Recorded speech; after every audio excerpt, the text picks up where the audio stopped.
In previous class, we were discuss about last rule of writing electronic configuration, that is N plus L rule. N plus L rule. Here N stands for principal quantum number. Principal quantum number, and L stands for azimuthal quantum number. Azimuthal quantum number. और ये बात मैंने आपको previous class में भी बताई थी कि n प्लस एल में what is the meaning of n and what is the meaning of l. अब जो n प्लस एल है उसका सम जो है वो किसको डिफाइन करता है? वो डिफाइन करता है energy, belongs to the energy. कि अगर आपके पास क्या रहेगा, n प्लस एल का जो सम है, यानी कि n प्लस एल की जो वैल्यू है वो अगर ज्यादा होगी तो एनर्जी भी क्या रहेगी? ज्यादा रहेगी. n प्लस एल की वैल्यू अगर ज्यादा होगी तो बच्चों एनर्जी भी क्या रहेगी? ज्यादा रहेगी. और n प्लस एल की वैल्यू अगर आपके पास कम रहेगी तो एनर्जी जो है उसकी वैल्यू भी क्या होगी? कम होगी. अगर n प्लस एल की वैल्यू ज्यादा तो एनर्जी ज्यादा, n प्लस एल की वैल्यू कम तो एनर्जी क्या रहेगी? कम रहेगी. अपने को एक रिलेशन पता है कि energy is inversely proportional to the stability. Energy और स्टेबिलिटी एक दूसरे के इनवर्सली प्रोपोर्शनल होता है. मीन्स अगर एनर्जी की वैल्यू ज्यादा है तो स्टेबिलिटी की वैल्यू क्या हो जाएगी? कम. अगर एनर्जी ज्यादा है तो स्टेबिलिटी क्या हो जाएगी? आपके पास कम हो जाएगी. मीन्स अगर n प्लस एल की वैल्यू ज्यादा है तो एनर्जी ज्यादा होगी, एनर्जी ज्यादा होगी तो स्टेबिलिटी क्या हो जाएगी? डिक्रीज. स्टेबिलिटी क्या हो जाएगी? डिक्रीज. n प्लस एल की वैल्यू कम है तो एनर्जी की वैल्यू भी क्या रहेगी? कम. और जो स्टेबिलिटी है वो क्या हो जाएगी? इंक्रीज. स्टेबिलिटी इंक्रीज हो जाएगी. अब अपने को इलेक्ट्रॉन फिल करना है ना. इलेक्ट्रॉन फिल करेंगे तो अपन देखेंगे कि इलेक्ट्रॉन सबसे पहले उसी शेल और सब शेल में जाएगा जिसकी स्टेबिलिटी ज्यादा होगी. जिसकी स्टेबिलिटी ज्यादा होगी मीन्स कि जिसके लिए n प्लस एल की वैल्यू कम होगी उसकी स्टेबिलिटी क्या होगी? ज्यादा. और उसकी अगर स्टेबिलिटी ज्यादा होगी तो इलेक्ट्रॉन सबसे पहले फिल उसी के अंदर करेंगे. यानी कि इलेक्ट्रॉन सबसे पहले कहा जाएगा? जिसके लिए n प्लस एल की वैल्यू क्या होगी? कम होगी. उसमें सबसे पहले आप इलेक्ट्रॉन फिल करो. कैसे? आइए देखो.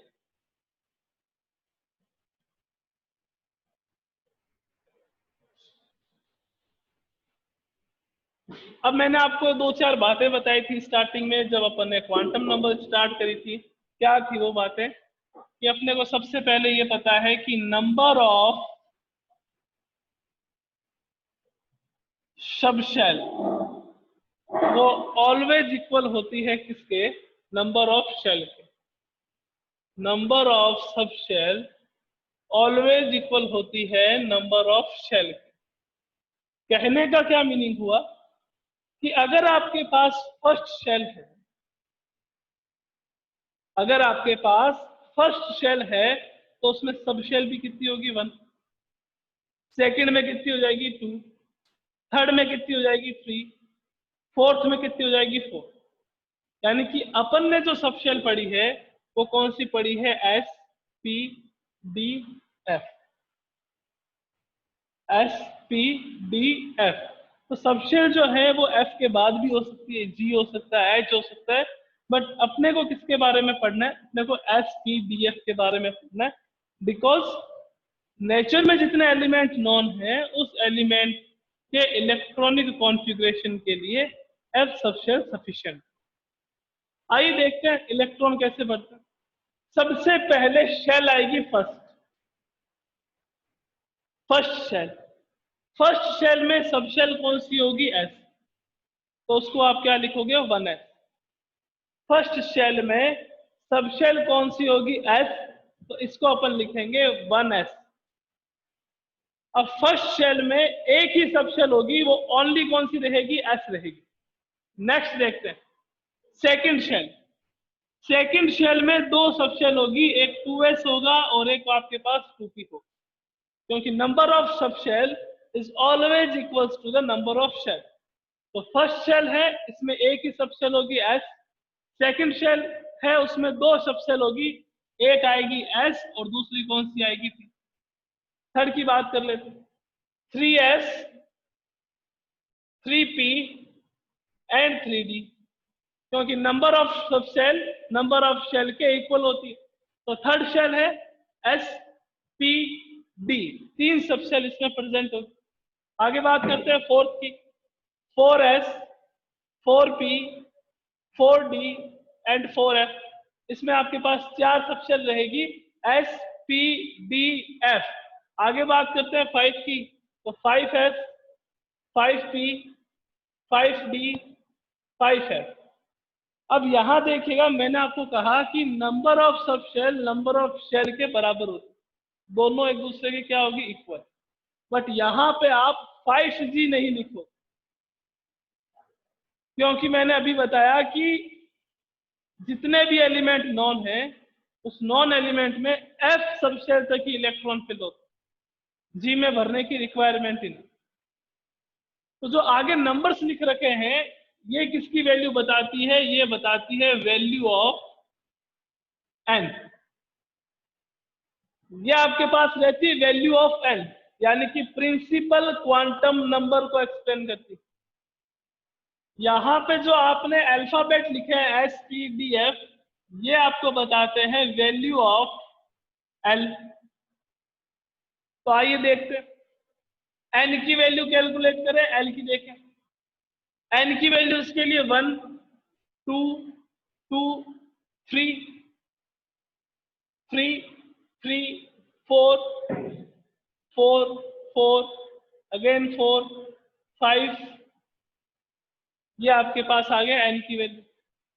L की वैल्यू देखें, तो L की वैल्यू मैंने आपको बता रखी है कि अगर S की बात करते हो तो उसके लिए 0, P की बात करें तो 1, D की करें तो 2 और F की करें तो 3। तो S है, S के लिए क्या रहेगा? 0। S है, S के लिए क्या रहेगा? 0। P है, P के लिए क्या होगा? 1। S 0, P के लिए क्या होगा? 1, D के लिए क्या हो जाएगा? 2। वैल्यू याद है अपने को? 4s, पीछे S लिखा हुआ है, L की वैल्यू 0, P लिखा हुआ है वैल्यू 1, D लिखा हुआ है 2, F लिखा हुआ है 3। S लिखा हुआ है 0, P लिखा हुआ है 1, D लिखा हुआ है 2, F लिखा हुआ है 3। तो आपके पास ये आ गया N और L की वैल्यू। अब देखिए दोनों को ऐड करेंगे अपन।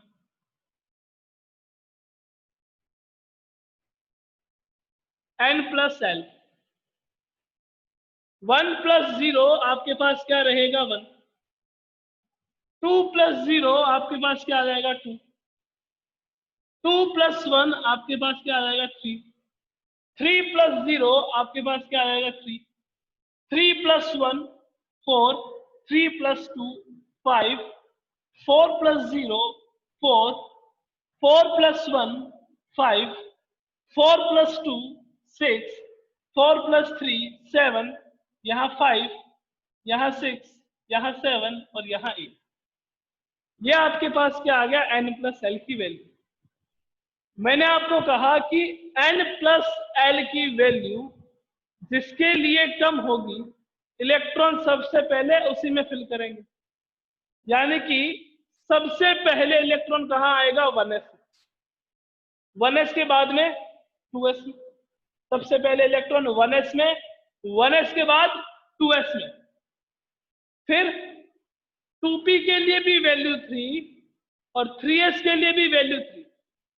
अब क्या करेंगे, दोनों के लिए वैल्यू सेम आ रही है n+l, तो अगर दोनों के लिए वैल्यू n+l की सेम आती है तो आप जाओगे वैल्यू ऑफ n पे, कि किसके लिए n की वैल्यू कम, क्योंकि अपन ने कंसेप्ट पढ़ रखा है कि एनर्जी जो है वो डायरेक्टली प्रोपोर्शनल -1/n²। n की वैल्यू इंक्रीज होगी तो एनर्जी भी क्या होगी, इंक्रीज होगी। तो 1s के बाद 2s के बाद फिल करेंगे 2p में, बिकॉज 2p के लिए n की वैल्यू 3p में जो 3s है, 3s के 3 से क्या है, कम। यहाँ पे 2 है, यहाँ पे 3 है, तो इलेक्ट्रॉन पहले किस में फिल होगा, 2p में, 2p के बाद 3s में, 3s के बाद 3p में, सबसे पहले 1s में, 1s के बाद 2s, 2s के बाद 2p, 2p के बाद 3s, 3s के बाद 3p। अब 3p के बाद कहां जाएंगे, देखिएगा 3p के बाद जाएंगे 4s में, क्योंकि n+l की वैल्यू 4s की क्या है, कम है, किससे, 3d से। तो 4s के बाद कहां आओगे आप वापस, 3d, 3d के बाद 4p, 4p के बाद 5s, 5s के बाद कहां आओगे आप, 4d में। तो ये सीक्वेंस रहती है, जिसके लिए n+l की वैल्यू कम हो आपको सबसे पहले इलेक्ट्रॉन उसी में फिल करना, सबसे पहले इलेक्ट्रॉन आपको उसी में फिल करना।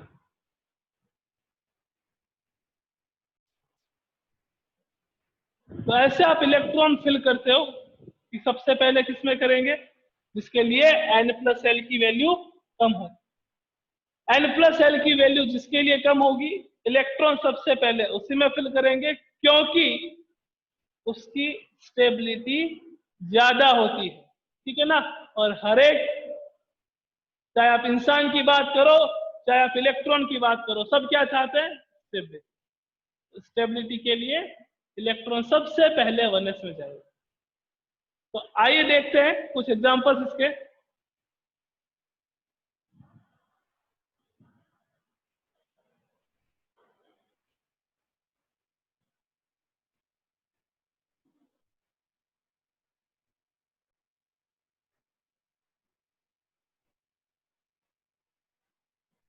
सबसे पहले ले लेते हैं हाइड्रोजन।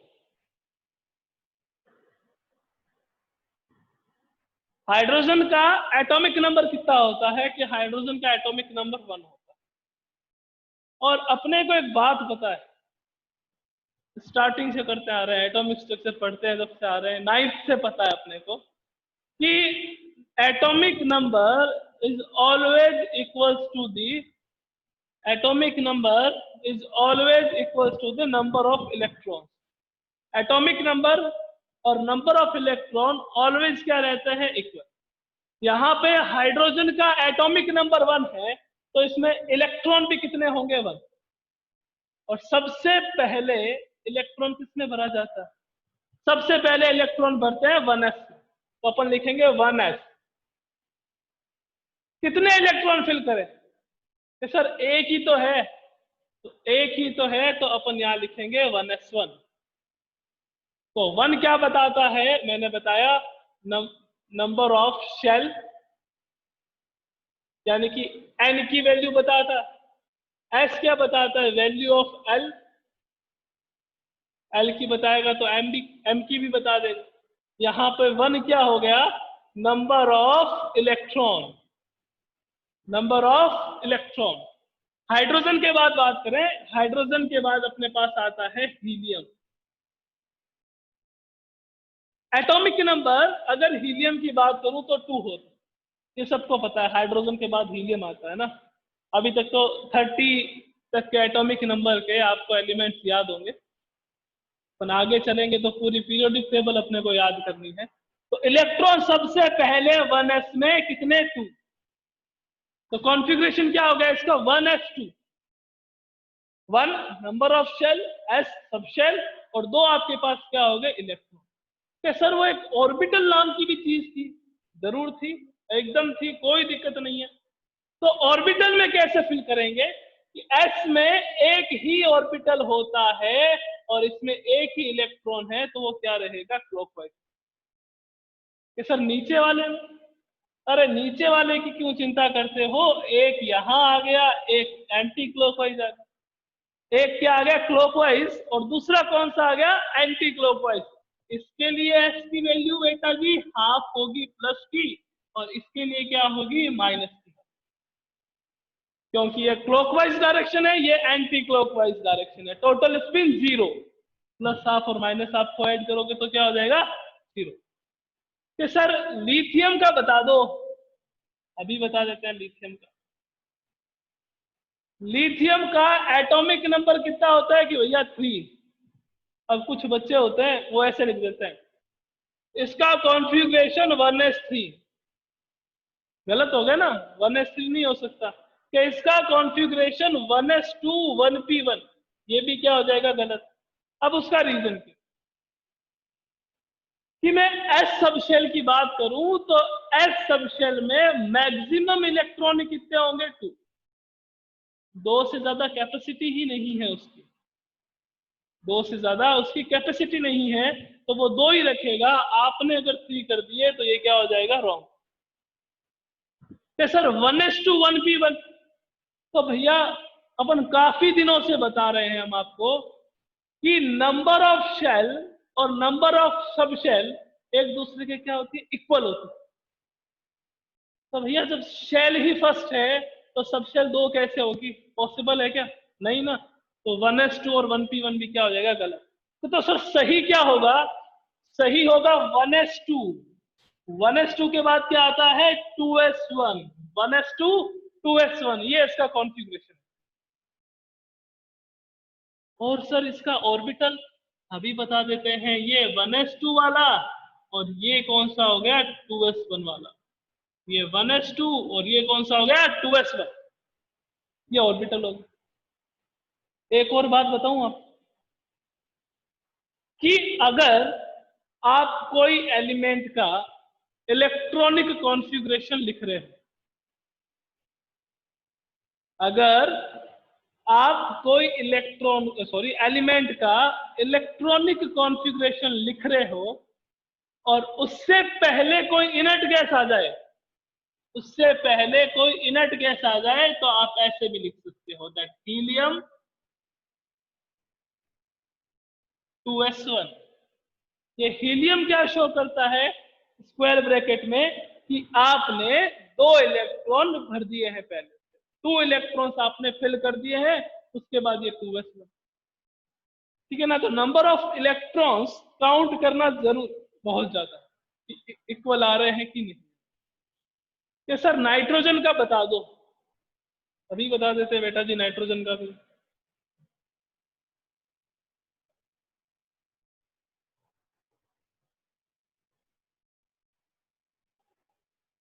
अब नाइट्रोजन देखेंगे अगर, तो उसका एटॉमिक नंबर होता है 7। मैं कहूं इलेक्ट्रॉनिक कॉन्फ़िगरेशन, तो कुछ बच्चे अभी 9th से ही बाहर नहीं आए हैं, वो कहेंगे 2 और 5, फर्स्ट शेल में 2 और सेकंड से 5। अपने 11th चल रहे हैं, ऐसा अपने को अभी याद नहीं रखना है। तो कॉन्फ़िगरेशन देखेंगे, सबसे पहले 1s, कितने, 2 आ गए, 2 से ज्यादा पॉसिबल नहीं है। 1p भी पॉसिबल नहीं है, 1p नहीं है, 1s में 2 ही होंगे, 1s के बाद क्या आ जाएगा, 2s2। इलेक्ट्रॉन काउंट करते रहना भैया, 2 और 2 कितने हो गए आपके पास, 4, रिमेनिंग कितने रहे, 3, वो कहाँ आ जाएंगे, 2p3। कि सर p में 6 आते हैं, p में भैया 6 आते हैं, मैक्सिमम 6 आते हैं, 1 to 6 कितने भी बन सकते हो, जितने आपको रिक्वायर्ड है। नाइट्रोजन कहता है मेरे को भैया 7 इलेक्ट्रॉन चाहिए, तो 7 इलेक्ट्रॉन चाहिए, तो ये 1s2, ये 2s2, और ये आपके पास क्या हो गया, 2p, 2 इलेक्ट्रॉन, 2 + 2 4, 4 + 3 7। कि सर ऑर्बिटल वाली चीज, ऑर्बिटल ले लो भैया, ये आपके पास 2 इलेक्ट्रॉन 1s के, ये 2 इलेक्ट्रॉन 2s के, और ये 3 इलेक्ट्रॉन्स आपके पास 2p।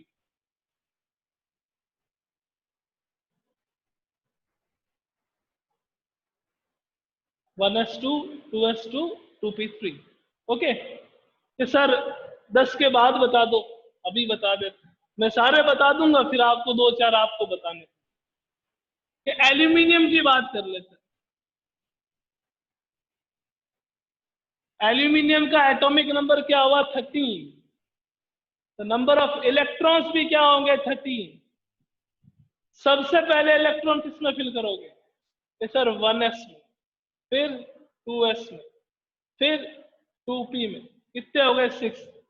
1s2, 2s2, 2p6। कितने हुए इलेक्ट्रॉन? 2 2 4 6 10। 10 हो गए। 3s2 और 3p1। ये आपके पास एल्यूमिनियम का इलेक्ट्रॉनिक कॉन्फ़िगरेशन हो। अब इसमें और कैसे क्वेश्चंस पूछते हैं? ऑर्बिटल बनाओ। 1s2, 2s2। देखो भैया यहां पे 2p6 आ रहा है, तो इस 2p6 का थोड़ा ध्यान रखना। इलेक्ट्रॉन ऐसे मत भरना 1 2 3 4 5 6, एक एक करके भरना। 1 2 3 4 5 6। After that 3s2, after that 3p1। नीचे लिख दीजिएगा 1s, 2s, 2p, 3s and 3p। अब क्या पूछ लेते हैं आपको कि आप ये बताइए कि नाइट्रोजन का, सॉरी एल्यूमिनियम का जो 12th इलेक्ट्रॉन है, कौन सा 12th इलेक्ट्रॉन है, उसके लिए स्पिन क्वांटम नंबर की वैल्यू बताइए। स्पिन क्वांटम नंबर की वैल्यू, उसके स्पिन की वैल्यू बताइए। स्पिन क्वांटम नंबर कैसा? 12। 1 2 3 4 5 6 7 8 9 10 11 12। ऐसे काउंट नहीं करना है अपने, ठीक है ना? आएगा तो सेम, और कभी कभी दिक्कतें आ जाएगी। 1 2 3 4, 5th 6th 7th 8 9 10 11 and 12। 12th electron ये है, तो इसके लिए एस की वैल्यू क्या होगी आपके पास? -हाफ। एस की वैल्यू क्या होगी? -हाफ। तो सर 7th की पूछे तो, अब देखो 7th की आपके हिसाब से देखते हैं, जैसा आप सोचो। 1 2 3 4 5 6 7, अगर ऐसे काउंट करेंगे तो 7th इलेक्ट्रॉन के लिए एस की वैल्यू होगी +हाफ। अब जैसे सिस्टमैटिकली देख, 1 2 3 4 5 6 7, 7 वाला इलेक्ट्रॉन ये होगा, और इसके लिए एस की वैल्यू क्या आएगी? +हाफ। तो किसी भी रूल को डिसओबे नहीं करना है ना? अपन उन साइंटिस्ट से तो बड़े नहीं है कि जिन्होंने ये रूल्स दिए हैं और अपन उसको डिसओबे करें। हुंड ने कहा था एक एक करके भरेंगे, कि भरेंगे सर, काउंट भी वैसे ही करेंगे। ओके है ना? 1 2 3 4 5 6 7, 7th इलेक्ट्रॉन ये है ना, कि है ना? ध्यान रखना +हाफ। तो ये आपके पास था N+L रूल।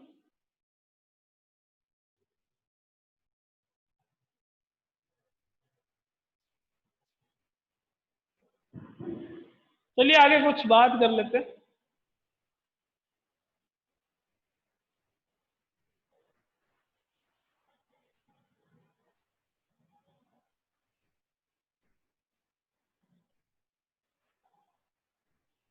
जल्दी से कैल्शियम का इलेक्ट्रॉनिक कॉन्फ़िगरेशन बता दो। कैल्शियम का इलेक्ट्रॉनिक कॉन्फ़िगरेशन क्या होगा? कैल्शियम का 20। देखिएगा, चेक करते हैं किसके सही हो, अपना हैंड रेज कर दीजिएगा। कैल्शियम 20, एटॉमिक नंबर कैल्शियम का 20 है ना? कॉन्फ़िगरेशन अगर 2882, ये आपने पढ़ा होगा 9th क्लास में, और टीचर ने ये भी नहीं बताया होगा कि 2882 क्यों आता है। चलो कोई भी नहीं बताता है, उसका रीजन आज आपको पता चल गया, because of n+l rule. n+l rule के कारण से ही 2882 आता। कॉन्फ़िगरेशन देखेंगे ऐसे अगर, तो 1s2 ये फर्स्ट शेल में, 2s2 और 2p6 ये सेकंड शेल में, 3s2 और 3p6 ये थर्ड शेल में, और ये आपके पास 4s2 कहाँ आएगा, फोर्थ शेल। अब ये आपको पता है क्यों आया, क्योंकि 3D की बात करें और अगर 4s की बात करें तो 3D के लिए n+l की वैल्यू क्या रहेगी, 3+2 यानी कि 5, और इसके लिए क्या रहेगी आपके पास 4। चलिए फिर नेक्स्ट देखते हैं, chromium. Atomic number of chromium is 24। इसका बता दीजिए जल्दी। क्रोमियम का एटॉमिक नंबर 24, जिसको पता, आइए देखते हैं क्रोमियम का electronic configuration 24।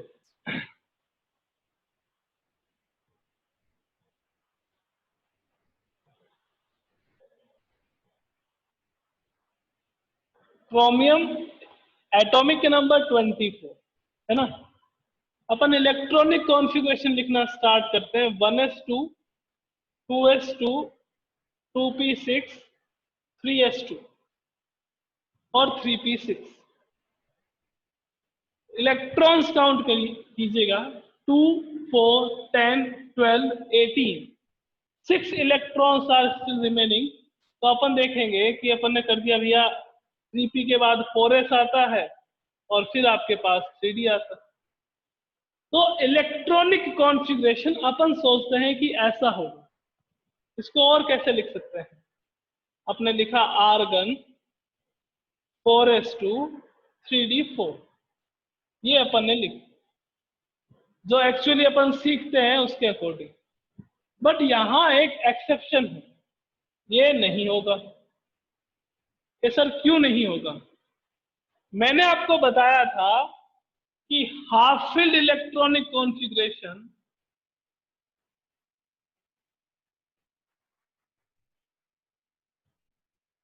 is more stable than any other configuration। तो यहां से एक इलेक्ट्रॉन जो है वो कहां जाएगा, 3d के पास, और इसका कॉन्फ़िगरेशन क्या हो जाएगा, आर्गन 4s1 3d5। तो एक्सेप्शन है, क्वेश्चंस पूछे जाते हैं इस पे। तो ये याद रखिएगा कि क्रोमियम का जो इलेक्ट्रॉनिक कॉन्फ़िगरेशन है वो ये हो। सर आर्गन, आर्गन का मीनिंग ये हो गया कि आपने 18 इलेक्ट्रॉन पहले फिल कर दिए, 18 इलेक्ट्रॉन पहले आ चुके हैं, ये 19 और 5 आपके पास क्या हो गए, 24। आपको इसमें ऐसे पूछने की नंबर ऑफ अनपेयर्ड इलेक्ट्रॉन्स बताइए कि कितने नंबर ऑफ अनपेयर्ड इलेक्ट्रॉन होंगे, तो ये 4s हो गया, ये 3d5 हो, 1 2 3 4 5। तो total number of unpaired electron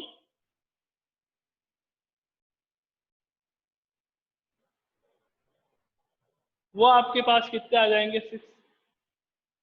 कितने आ जाएंगे आपके पास, 6। आपको ऐसा पूछने की भैया एक क्रोमियम है, Cr है, Cr+2 में कितने हैं या Cr+3 में कितने हैं अनपेयर्ड इलेक्ट्रॉन। +3 का मीनिंग ये हो गया कि आपने 3 इलेक्ट्रॉन बाहर निकाले, 3 इलेक्ट्रॉन्स आपने रिमूव करे हैं। तो रिमूव सबसे पहले यहां से होगा, क्योंकि इसकी न्यूक्लियस से डिस्टेंस ज्यादा है, और फिर 2 इलेक्ट्रॉन यहां से रिमूव होंगे, ये रिमूव और ये भी रिमूव। तो अब अनपेयर्ड इलेक्ट्रॉन आपके पास कितने हो गए, 3 हो। तो कभी भी किसी भी क्वेश्चन में अगर ये पूछे कि number of electrons, unpaired electrons कैसे कैलकुलेट करते हैं, तो नंबर ऑफ अनपेयर्ड इलेक्ट्रॉन, उसका इलेक्ट्रॉनिक कॉन्फ़िगरेशन लिखिए, इलेक्ट्रॉनिक कॉन्फ़िगरेशन लिख के आप बता सकते हो ऐसे ऑर्बिटल में इलेक्ट्रॉन को अरेंज करके कि कितने अनपेयर्ड इलेक्ट्रॉन हो।